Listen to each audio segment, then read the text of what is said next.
Почему всегда завален стол? Всегда. Что бы я ни делал, он всегда завален. Вот книжка Володя Тарасов, который всю жизнь дружил с художниками, сделал с ними очень много проектов. Такой музейный человек, великий музыкант. И я его попросил сделать к моему проекту «Золото болот» в Эрмитаже музыку. И я говорю, мне нужны были, чтобы вот эти карлики шли по болотам. Такой. Он говорит, иди запиши звук своего сердца. Я подумал, ну подумаешь, там, достал звук сердца, так, тук-тук-тук-тук-тук-тук. А он в Лондоне.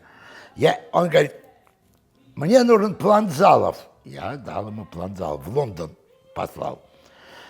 Он говорит, запиши звук сердца. Я ему послал, тук-тук-тук-тук-тук. Он мне звонит, говорит, ты что, с ума сошел? Что ты мне это прислал?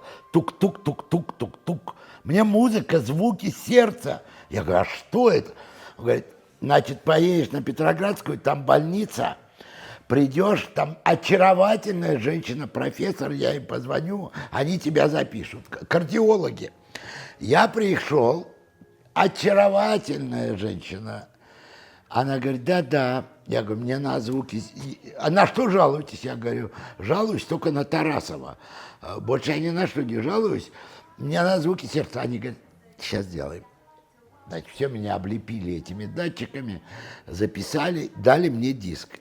Я его послушал. Оказалось, звуки сердца и моего, и вашего, и всех, они звучат так.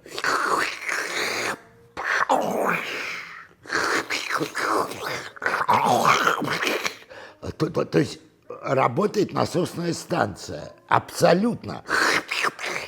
И когда я послал это Володе, он сказал, ну вот, наконец-то, то есть твоя выставка, твои карлики, ты их открыл.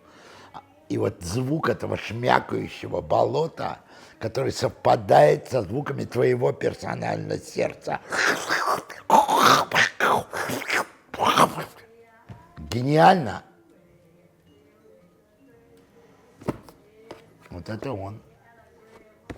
С удовольствием читаю. Музейный человек.